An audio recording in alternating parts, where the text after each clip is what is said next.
Welcome back, treasures. And if you're new here, thanks so much for joining me today. I'm going to make some black salt. Now, this is black salt used for ritual purposes. Specifically, this salt is going to be used for protection spells. Black salt can also be used for banishing, hexing, and removing hexes. It has a lot of protective qualities, and you can easily make this yourself at home. Today I'm making black salt using a mini cauldron and some incense and other ash ingredients and some salt. And I'll add a little bit of extra something when we get to the kind of mixing phase. But if you don't have a little mini cauldron at home, you can easily make black salt just with a cast iron skillet and some nice chunky rock salt.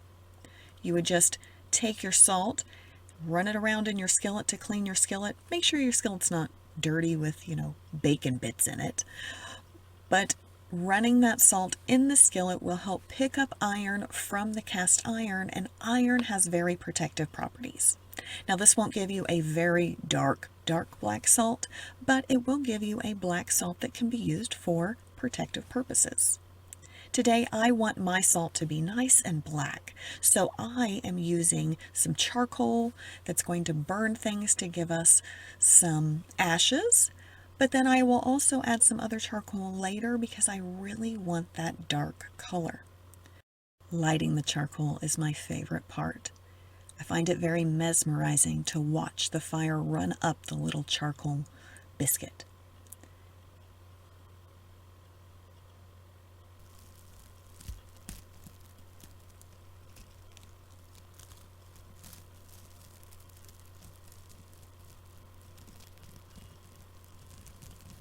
Once the charcoal's nice and on fire, then I can add my bits of items that I want to turn into ash. Here I have some resin, incense and frankincense and myrrh. I have some sage, and I have some rosemary. All of these have a protective and or banishing negative energy qualities about them, so they are perfect to add and make into ashes for grinding into your black salt. At this point, if you wanted, you could also write out your intentions on a piece of paper and burn that into your ashes as well. I don't do this. I prefer to add my intentions with energy into both the black salt as I'm crafting it and into the spell as I'm making it as well. But feel free to write out just the word protection on a little slip of paper and put that into your fire carefully. Now, you never want to leave this burning unattended, and it will take several hours for your charcoal to burn completely. So don't do this and leave. I use this smoke to first cleanse my hands and then cleanse any items that I have brought into my home recently or going into my altar that may have built up energy from other hands touching it and people using these items. So I do this for my jewelry and a couple of new altar items that have come to my altar here via the Inked Goddess Creations box, which is a monthly subscription that I do an unboxing here on the channel. So if that's something that you're interested in watching, you can click the link here in the corner or down below.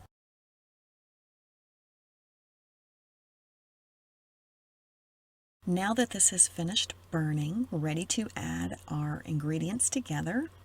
But first, see how I've had this cauldron on this little coaster here, and it's because it will heat up very hot and burn down through to the wood.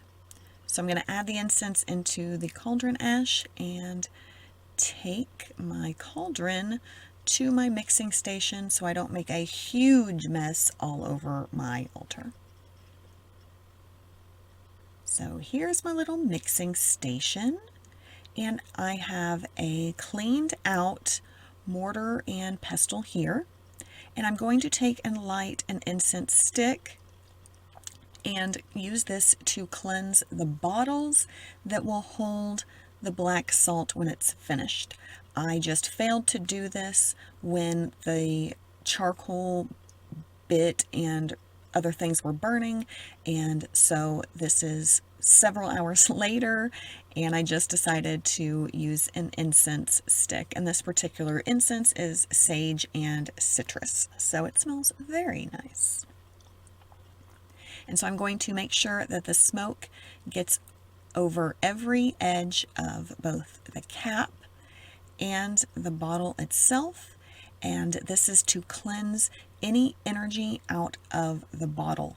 And this is very important for these particular bottles because they are reused bottles. I always like to reuse things instead of just throwing things out, especially if it's good, like a little glass bottle like this. But if it's been used once, it definitely has some built up energy in it, and you want to make sure and cleanse that out. And not that it's the topic of this video, but cleansing and cleaning are two different things. So you clean your bottle and then you cleanse your bottle.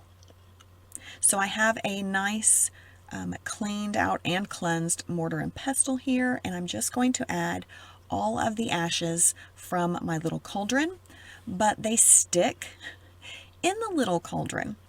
So I'm going to use this toothbrush, and it is a toothbrush that has only been used for cleaning out my little cauldron or cleaning out my mortar and pestle. So your magical tools can be anything. They aren't just your standard what you would see on an altar. So this is my magical toothbrush that's not used for teeth. So I'm going to use this to just scrape out all of the ash bits that are stuck on the inside of the cauldron.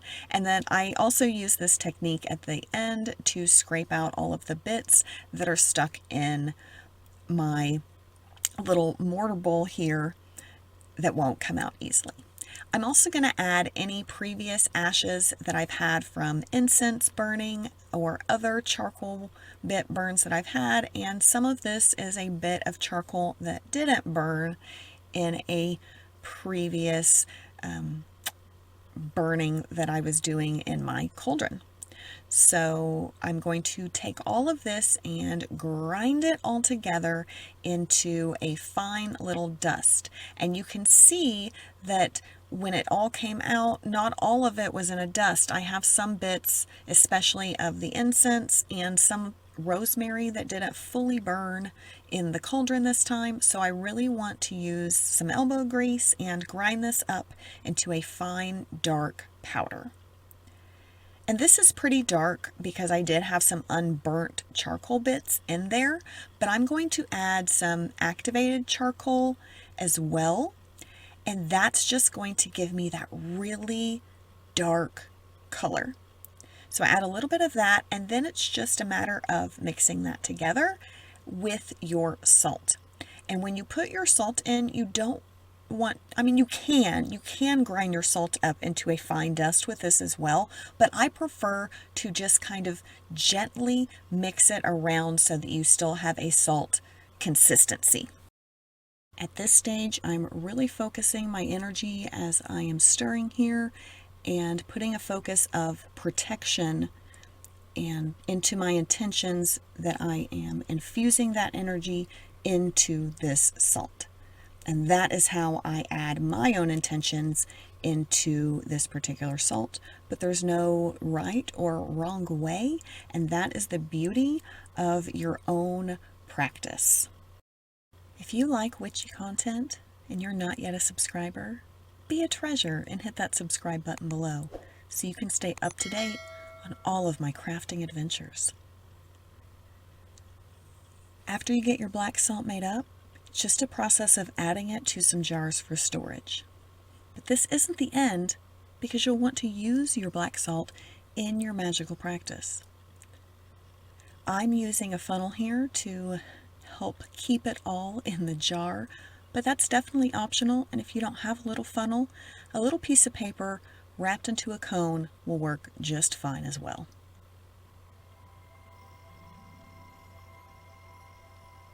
this is how it turned out, and I think I chose the perfect choice of a little smoky bottle.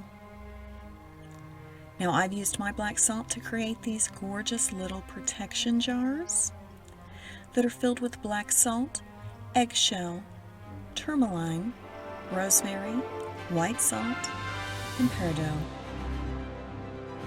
I hope you have a magical day. Until next time, treasures, keep crafting.